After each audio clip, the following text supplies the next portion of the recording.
Bonjour à tous, alors aujourd'hui une nouvelle vidéo sur des phrases secondaires temporelles, donc en lien avec le temps. On a plusieurs types de phrases secondaires qui sont introduites par une conjonction de subordination. On a de cause, de condition, d'opposition et on a les temporelles. Alors pour commencer, comment est-ce qu'on peut donner un élément ou un élément lié au temps dans une phrase? On a plusieurs possibilités. On peut utiliser, par exemple, et je vous donne quelques exemples, morgen komme ich um 3 Uhr. Donc on a par exemple ici deux possibilités, soit un adverbe, soit, alors soit c'est pas soit, ou alors on peut utiliser une préposition. On a 3 Uhr, on a dans 3 semaines, in 3 Wochen, on a plein de choses comme ça qu'on peut utiliser. Donc on fait attention bien sûr dans une phrase principale comme ici à la place du verbe. On peut aussi avoir des petits adverbes de liaison, parce que morgen c'est vraiment lié au c'est demain, mais des petits adverbes de liaison pour faire le lien entre ce qui était dit avant et ce qui sera dit après. Ça peut être dann komme ich zu dir. D'accord? Donc là, c'est un petit mot de liaison pour dire ensuite. Oder später. Donc on a des mots ou danach. Dan, si je vous les note, danach, später. D'accord? Ça donne une idée du temps. Une idée de temps en tous les cas. Et on a une troisième possibilité, alors peut-être qu'on a plus de possibilités, moi j'en ai repéré 3. Troisième possibilité, c'est d'utiliser une subjonction, une conjonction de subordination. Donc, Subjunktion, c'est-à-dire que c'est un petit mot qui va introduire une phrase secondaire. Et bien évidemment qu'il y a une phrase principale juste avant. Et en lien avec le temps. Donc, si je vous mets un exemple,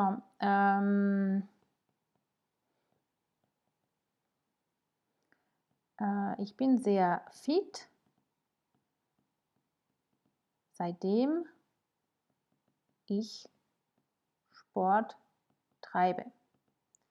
Donc, la chose à voir ici, c'est d'une part que cette conjonction ici, elle va avoir un impact sur le verbe, puisque le verbe, il est à la fin. Et puis, elle donne une idée de temps. Donc, si je vous en mets quelques-unes, on a seitdem, c'est depuis que. On aura während, c'est pendant que. Parce que während, attention, il peut être aussi une préposition. On a während plus génitif. Donc, während peut être utilisé aussi bien comme une conjonction de subordination de temps, pendant que, donc pas oublier le que, ou pendant 3 heures, on aura une préposition. Seit, c'est la même chose. Depuis que, et si on a seit, c'est depuis 3 semaines, etc. La même chose avec bis. C'est jusqu'à ce que, alors que ça peut être aussi une préposition. Bis 3 Uhr, jusqu'à 3 heures. Solange, aussi longtemps que.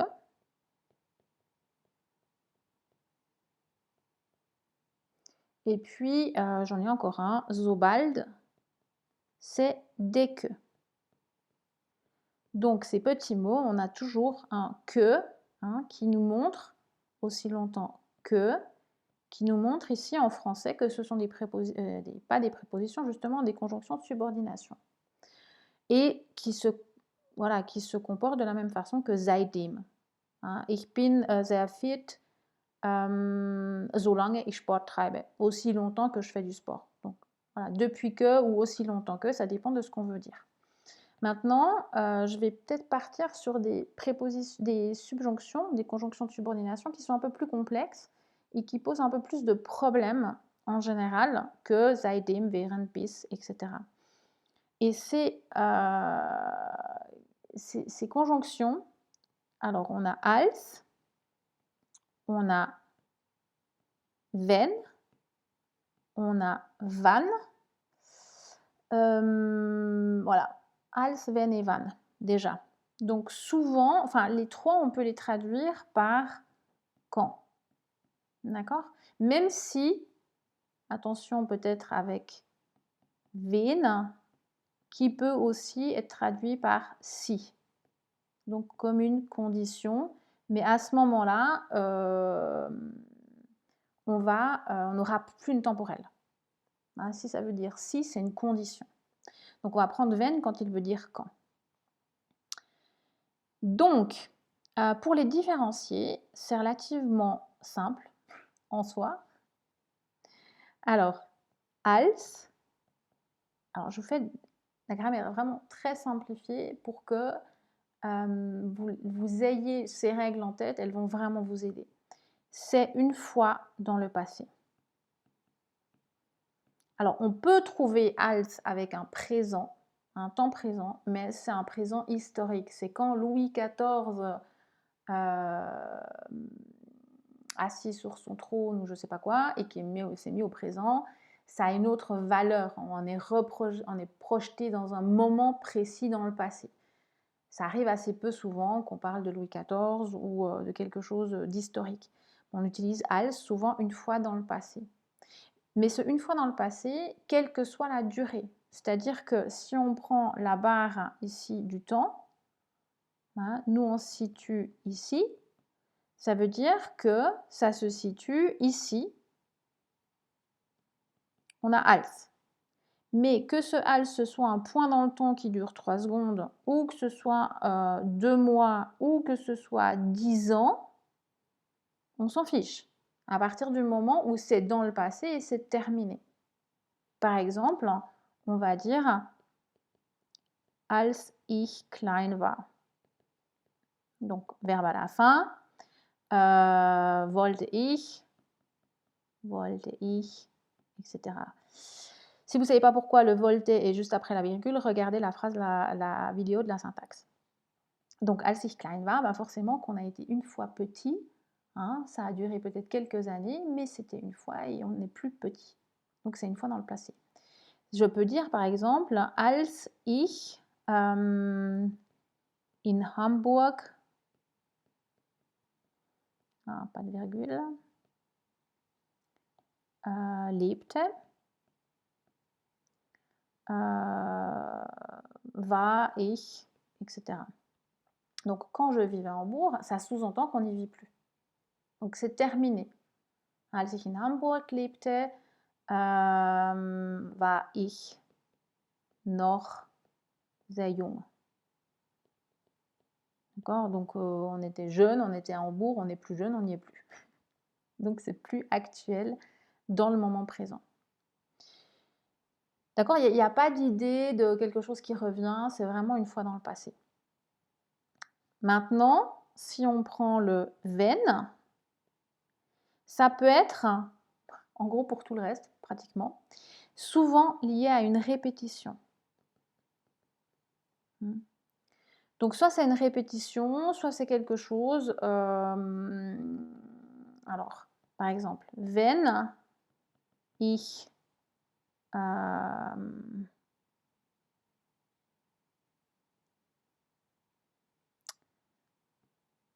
morgens aufstehe, par exemple, trinke ich einen Orangensaft.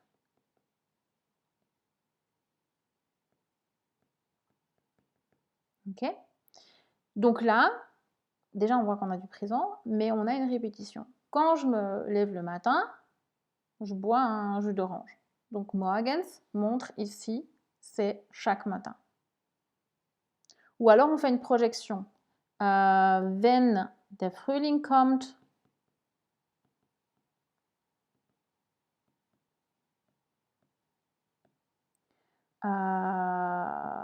werde ich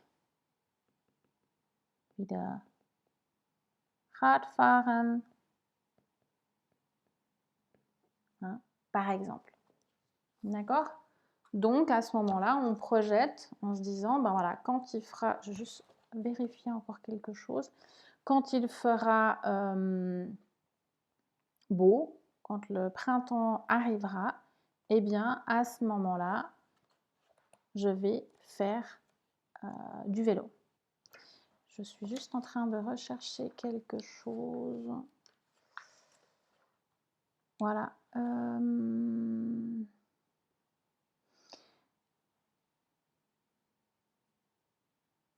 On va souvent utiliser... on peut utiliser le wenn ici avec un passé. Par exemple, si je dis wenn er das alleine geschafft hat,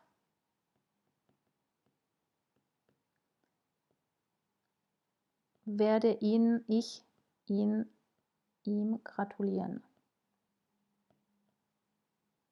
D'accord? Donc ça, c'est tout à fait possible d'avoir quelque chose. Hein, s'il l'a fait tout seul, je vais le féliciter. C'est une fois dans le passé, sauf que là, on est werde ich ihn gratulieren, quelque chose qui est dans le présent. Donc à ce moment-là, on peut aussi dire dans le passé, wenn das Wetter schön war. Par exemple, gingen wir baden.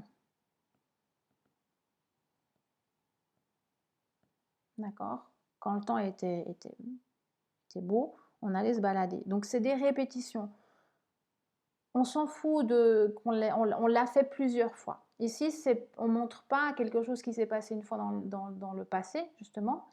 On montre quelque chose qui était répétitif. Donc on met l'accent sur la répétition. Donc à ce moment-là, que ce soit présent, que ce soit futur ou que ce soit passé, on utilise wenn. Ok? Et puis, on a un autre. Alors on dit bah, van, quand est-ce qu'on l'utilise? Si on regarde une ligne de temps, hein, van, par exemple, on est ici. Van, ce serait à 3 heures demain. Ça veut dire que c'est toujours lié à un point précis dans le temps. Si je donne un exemple, ben, celui qu'on connaît, wann kommst du? On ne dira pas wenn kommst du. Wann kommst du? C'est un point précis. On dit, mais wann kommst du, c'est quoi? Demain, c'est demain à 9h, demain à 10h et demain à 15h. Ou alors, sag mir, wann du kommst.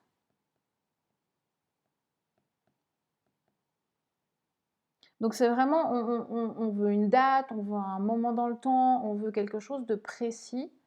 Donc c'est pas quelque chose quand il fait beau, parce que quand il fait beau, qu'il fasse 3h, 5h, ou que ce soit le 3 janvier ou le 3 septembre, on s'en fiche. Mais avec van, c'est vraiment en lien avec quelque chose de très précis. Donc ces 3 éléments, vous devez les avoir en tête. Als, une fois dans le passé, donc au passé. Wenn, répétition. Ou quelque chose, une projection dans le futur, hein, quand il vient, je vais pouvoir le féliciter. Et puis, donc pour wenn, il y a ces deux possibilités. Et puis vam, c'est un moment précis dans le temps. D'accord? Et puis, on a encore des subordonnés comme de temps, hein, comme nachdem. Nachdem veut dire après que. D'accord? Donc, je vais le souligner en vert. Alors, je vais dire nachdem du deine Hausaufgaben gemacht hast,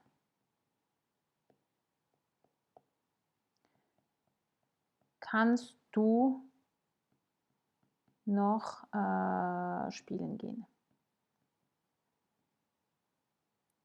Donc, une chose essentielle à voir ici, c'est le temps.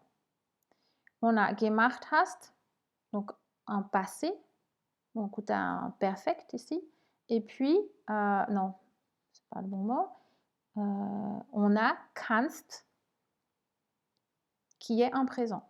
Donc on a une différence, donc une antériorité ou une postériorité, ça dépend comment on regarde la chose. On a une différence. Nachdem, dans le temps, est antérieur à la phrase principale, au temps de la phrase principale. Parce que les actions, les activités se font de façon décalée dans le temps. Donc, d'un premier, on fait ses devoirs et ensuite, on peut aller jouer. Donc, en français, faites attention parce qu'on dira « tu peux aller jouer après avoir fait tes devoirs ». Mais le « après avoir fait tes devoirs », on ne peut pas le traduire de cette façon-là en allemand. D'accord? Donc, on dira bon, je vais reprendre du bleu. Du kannst Fernsehen nachdem, parce que des fois je vois nachdem Hausaufgaben machen, et c'est pas de l'allemand. Du kannst Fernsehen nachdem, parce que nachdem va toujours être obligatoirement suivi d'un sujet et d'un verbe conjugué. Nachdem du die Hausaufgaben gemacht hast. Donc après avoir, c'est une construction française, mais pas allemande. Et on ne peut pas la traduire telle qu'elle en allemand, c'est pas possible. Et puis si on a par exemple du konntest imparfait, Fernsehen, donc en parlant de son enfance, nachdem du die Hausaufgaben gemacht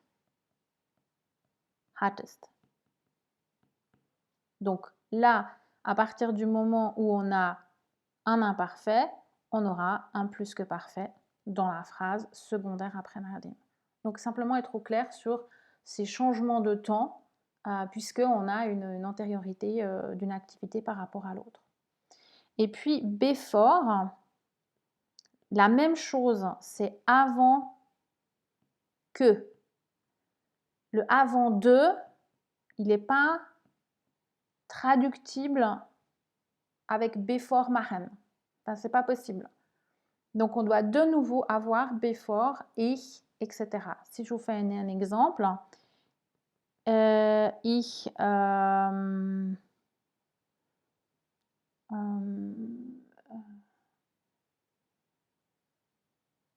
koche noch,